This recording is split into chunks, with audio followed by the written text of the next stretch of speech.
The parable of the sower. Again, Jesus began to teach by the lake. The crowd that gathered around him was so large that he got into a boat and sat in it out on the lake, while all the people were along the shore at the water's edge. He taught them many things by parables, and in his teaching said, "Listen, a farmer went out to sow his seed. As he was scattering the seed, some fell along the path, and the birds came and ate it up. Some fell on rocky places where it did not have much soil. It sprang up quickly because the soil was shallow. But when the sun came up, the plants were scorched, and they withered because they had no root. Other seed fell among thorns, which grew up and choked the plants, so that they did not bear grain. Still other seed fell on good soil. It came up, grew, and produced a crop, some multiplying 30, some 60, some 100 times." Then Jesus said, "Whoever has ears to hear, let them hear." When he was alone, the 12 and the others around him asked him about the parables. He told them, "The secret of the kingdom of God has been given to you, but to those on the outside, everything is said in parables, so that they may be ever seeing but never perceiving, and ever hearing but never understanding, otherwise they might turn and be forgiven." Then Jesus said to them, "Don't you understand this parable? How then will you understand any parable? The farmer sows the word. Some people are like seed along the path, where the word is sown. As soon as they hear it, Satan comes and takes away the word that was sown in them. Others, like seed sown on rocky places, hear the word and at once receive it with joy. But since they have no root, they last only a short time.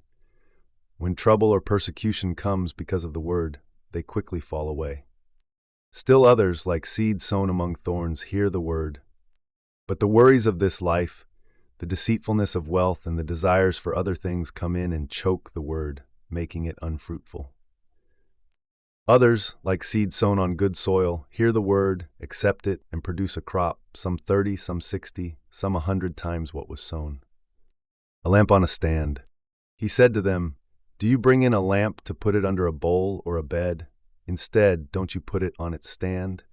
For whatever is hidden is meant to be disclosed, and whatever is concealed is meant to be brought out into the open. If anyone has ears to hear, let them hear. Consider carefully what you hear," he continued. "With the measure you use, it will be measured to you, and even more. Whoever has will be given more. Whoever does not have, even what they have will be taken from them." The parable of the growing seed. He also said, "This is what the kingdom of God is like. A man scatters seed on the ground. Night and day, whether he sleeps or gets up, the seed sprouts and grows, though he does not know how. All by itself the soil produces grain, first the stalk, then the head, then the full kernel in the head. As soon as the grain is ripe, he puts the sickle to it, because the harvest has come." The parable of the mustard seed. Again he said, "What shall we say the kingdom of God is like, or what parable shall we use to describe it?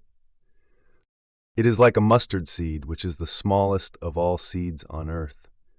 Yet when planted, it grows and becomes the largest of all garden plants, with such big branches that the birds can perch in its shade." With many similar parables, Jesus spoke the word to them, as much as they could understand.